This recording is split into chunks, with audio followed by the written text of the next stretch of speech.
Hemos invitado en piso, candidato a diputado por el Departamento Central, Estefan Bisocolán. ¿Cómo te va? Silvio, Buen día, querido. ¿Cómo estamos? Buen día, Silvio. Buen día a la teleaudiencia. Acá contento de estar con ustedes y para colaborar un poco y contestar las preguntas que quieran saber. Sí, señor. Ya estamos apenas 18 días, recta final. ¿Cómo encarar este último tramo de la campaña? ¿Cómo fijar en la gente, en el elector, tu lista y tu opción? Arranco diciendo que soy candidato a diputado por el Departamento Central, Alianza, Encuentro Nacional, lista, nueva opción 2. Importante hoy porque hay muchas opciones, Silvio. Sí. Y hay que fijar, como decís. Pero hay una cuestión que a mí me preocupa bastante y una problemática que nosotros los nuevos estamos tratando de solucionar en el día a día al caminar por Central. La gente, Silvio, ya no quiere saber nada de los políticos. Vaya, hay un rechazo. Hay un rechazo hacia los políticos y hay una ruptura, se rompió el relacionamiento entre la clase política y la gente. Entonces, la gente no quiere saber nada de los políticos y nuestra clase política actual no quiere saber nada de la gente. Entonces, nosotros los nuevos venimos a esta arena política y queremos que la gente vaya a votar. Claro, y siempre se busca la participación. Entonces, yo tengo que convencerle primero a doña Juana, a esa joven, que yo no soy lo mismo de siempre. Es un trabajo difícil, complicado. Trabajo hormiga, ¿cómo se dice? El trabajo hormiga, la gente está cansada de la misma politiquería de siempre, pero creemos que el 30 de abril se va a generar un gran cambio en Paraguay. Creemos que hoy en día, por sobre todo en la lista 9 de la Alianza Encuentro Nacional, existen candidatos muy potables, hay mucha gente honesta, mucha gente preparada. Y yo ahí insisto mucho, ¿verdad? Y le recuerdo a la gente qué es lo que hace el diputado. Sí, la gente tiene que entender un poco. El diputado te representa, legisla y controla. Legislar, ¿qué significa? Preparar leyes para presentar proyectos para solucionar la problemática de la gente. Pero nosotros, Silvio, yo te pregunto, yo creo que de los 80 diputados hoy la gente van a conocer a lo mejor a 15, 20. Por ahí nomás. Por ahí nomás. Totalmente desconocidos. Ningún proyecto de ley presentado, ni la más mínima preparación para estar sentado en la Cámara de Diputados y representarle a la gente. Entonces hoy nos encontramos con diputados que tienen 20, 30 asesores pagados por nosotros, por nuestros impuestos, porque ese diputado llegó a la Cámara de Diputados, se sienta, ya por Coaimba bebé, no sabe hacer nada, Silvio. No tiene la capacidad. No tiene la mínima preparación. Entonces ahí llega y dice, ¿y ahora qué hacemos? Dice. Y ahí contrata asesores. Y paga 10, 12 millones de asesores, tiene 10 asesores, ya son 120 millones, ya el triple de su salario ya se le va en salario de asesores en relación al salario del diputado. ¿Y cómo recupera esa inversión?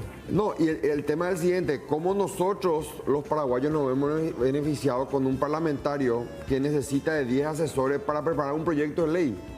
Entonces, ¿para qué le votamos a esa clase de personas que no tienen la mínima preparación para estar en el Congreso Nacional? Eso es lo primero. Lo segundo, tiene que controlar. El diputado le tiene que controlar al Poder Ejecutivo, a las otras reparticiones del Estado. A sus propios colegas. A sus colegas, a los intendentes. Pero ¿cómo vos le controlás a un corrupto si vos lo sos corrupto? Entonces tenemos mucha gente que llega con mucha historia negativa, que llega con muchos antecedentes de corrupción. Y que venían entrando, a ocupar sus bancas mediante la famosa lista sábana. Lista sábana, financiado por la plata sucia, del contrabando, del narcotráfico. Entonces, ¿cómo él va a patear el tablero? ¿Cómo él le va al diputado fulano tal o al intendente que se le está pidiendo una intervención en su municipalidad? ¿Cómo él va a criticar y va a objetar la corrupción del otro, siendo que él es más corrupto que el otro? Entonces, ahí tenemos que ver la segunda función del legislador, que es controlar. Y ahí vos tenés que preguntarte, ¿este diputado puede controlar un acto de corrupción si es que él es corrupto? Imposible. Esa es una gran pregunta que hacer. Entonces, representar, tiene que controlar. Y otra cuestión muy, muy importante, ¿qué hizo en su vida este parlamentario? ¿Verdad? ¿De dónde viene? ¿Por qué hay algunos que están, disculpen por la frase, pero están mamando las tetas al Estado hace 10, 20 años? Hay clanes. Hay clanes, ¿verdad? Y van intercambiándose nomás, Silvio. Sí. Entra el papá, luego entra la esposa, luego entra el hijo, luego entra la hermana. Entonces son clanes. Sí, digamos, van rotando. van posicionándose por ahí desde la Junta Municipal, luego pugna por la Intendencia. La mitad de su mandato de intendente ya se presenta como candidato a diputado. Para mí también es una suerte de fraude al elector, de que Estefan Visocolán ahora aspira a ser diputado, pero a mitad de su mandato, una vez que ocupe su banca, sí, ya se postula para otro cargo, cuando que él se comprometió con la ciudadanía a estar 5 años representando precisamente a ese sector que lo votó. Claro, y pasa mucho, o sea, hay gente que ocupa cargo y ya tiene negociado otro lugar, ¿verdad? Sí. Entonces, son cuestiones que hay que analizar. Y también le preguntaba, ¿y cuáles son las propuestas? Y quiero hablar un poco de propuestas, porque te estoy contando los problemas, claro, pero vos le preguntabas a mucha gente cuáles son las propuestas, y yo te voy a hablar de las mías, ¿verdad? En central... 3 ejes principales, si te pregunto. 3 ejes principales. Lo primero, generación de empleo. ¿Y cómo vamos a generar más empleo? Vamos a generar más empleo favoreciendo a la inversión nacional y extranjera. Reglas claras, seguridad jurídica, generar proyectos de ley para que el inversor extranjero diga, aquí yo voy a invertir tranquilo en Paraguay. Yo quiero que las industrias se instalen en el departamento central para generar gente de empleo, generación de empleo. Pero para eso tenemos que darle una seguridad jurídica. Lógico. Basta de coimar a la gente, basta de coimar a los inversionistas. La burocracia. Basta de burocracia. Lo primero es generación de empleo a través de proyectos reales. Lo segundo, apoyar a los emprendedores y a las MIPYMES. Y cuando yo te hablo de apoyar a los emprendedores, es tocar un tema muy sensible, y hay algo que nadie está viendo, Silvio. Hay mucha gente que tiene problemas de deuda, está muy sobreendeudada. Sí. Está en Inforcom. Y vos estás en Inforcom en Paraguay y ya sos un paria, ya te marcan, ni una plancha no puede comprar más cuota. ¿Algún político alguna vez se preocupó de darle una oportunidad? Porque el paraguayo te pide oportunidad, Silvio.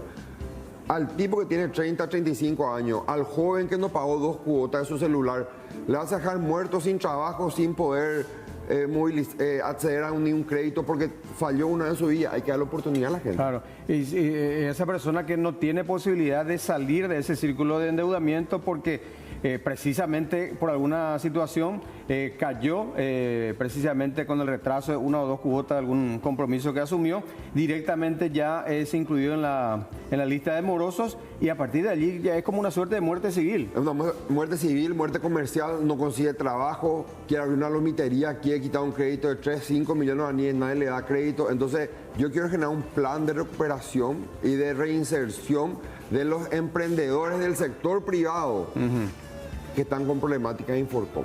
Porque te recuerdo que alguna vez hubo un plan que el Banco Nacional de Fomento le daba crédito a los funcionarios públicos que estaban con problemas de deuda. Sí, le compraba su deuda. Recuerdo. Pero tenemos que acordarnos también a la gente del sector privado que mueve la economía del país, que también tiene problemática de deuda. Yo voy a generar un proyecto de ley a través de la banca pública para generar una línea de crédito para ayudarle a esa persona que está con problemática de deuda y darle una oportunidad, porque el paraguayo quiere oportunidad, Silvio. Te pide una oportunidad. El joven, oportunidad para trabajar.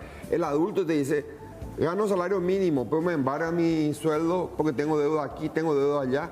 Llega a mediados de mes, tengo que ya recurrir a algún usurero que me preste plata, no me alcanza mi plata. Por ahí ya es demandado por prestación de alimentos también, ¿no? Así mismo. Entonces tenemos que darle oportunidad a la gente. Y lo tercero, el tercer eje te digo que es la lucha frontal contra la corrupción, pero vos tenés que luchar contra la corrupción. Hoy ya no es suficiente procesarla a un político solamente, porque el político que metió la mano en la lata se quedó con 2, 3 millones de dólares, le pagó al fiscal un 100 mil dólares, le pagó al juez un 200 mil dólares, nunca se fue a la cárcel y después ya está libre con toda la plata otra vez. Entonces tenemos que restringir e inmovilizar los bienes del político que metió la mano en la lata. Al político que se le pilla, que tiene un proceso judicial, tenemos que establecer las reglas claras y fáciles y facilitar que él ya no pueda disponer de sus bienes mientras dure el proceso judicial. Es una cuestión que hay que analizarla. Está en la normativa. Sí, pero no siempre se aplica. Pero no siempre se aplica. Justamente por eso yo destacaba hace rato en otro bloque la decisión que tomó ayer, te habrás enterado, el juez Humberto Otazú, que apenas admitió el proceso contra el exministro Ramón Jiménez Gaona, ya dispuso el bloqueo de sus bienes, la inhibición, y después lo cita para otro día para su audiencia de imposición de medidas. Pero no todos los jueces actúan así. No todos actúan así. Y ahí está también una problemática porque, ¿qué pasa? Hay un proceso contra un político de turno, un ex político, y ya viene el llamado del Consejo de la Magistratura, viene el llamado del Jurado de Juiciamiento de Magistrados. O del Parlamento. O del Parlamento, y bueno, y todos los integrantes de los organizaciones parlamentarios, ¿verdad? O viene el Poder Ejecutivo. Entonces, por eso que yo siempre digo, la corrupción es transversal a toda la problemática en Paraguay. La gente me dice, salud, educación, todo. Tenemos muchos problemas, gente, pero lo primero, tenemos que quitarle a los corruptos, porque la corrupción es lo que está generando y le está generando un peligro a nuestra república. Por eso es importante votar gente nueva que viene a la política, gente que no tiene un techo de vidrio, gente que no depende de la política y gente preparada para ocupar una banca en la Cámara de Diputados. Sí, es así. Ahora, un temita que estuvimos también compartiendo hace un rato, ¿cómo evitar que el elector sea inducido prácticamente a responder a una determinada agrupación política, a un determinado candidato? Veía yo en las internas de diciembre pasado que circularon unas boletitas que cada elector se le entregaba en algún momento y ya con la indicación de qué lista y qué opción tiene que marcar. Se repetirá eso en las generales y creo que eso incluso es un delito, ¿verdad? Es un delito y fíjate que lo que pasa es que... Pero ahora tenemos que meter la mano en el bolsillo de cada elector. Esto pues funciona así. Cuando vos llegabas a 2 cuadras del local de votación, te bajaste del colectivo y comenzabas a caminar. Sí. Y ahí ya cada media cuadra aparecen los compradores de votos. Ese es el primer...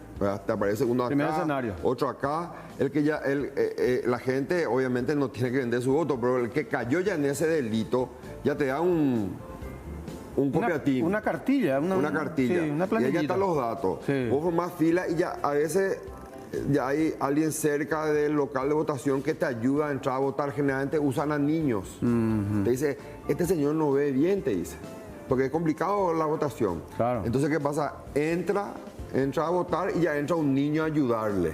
Y ella le dice, tengo que marcar esto. Y bueno, ahí están los integrantes de mesa, que son claves, los veedores.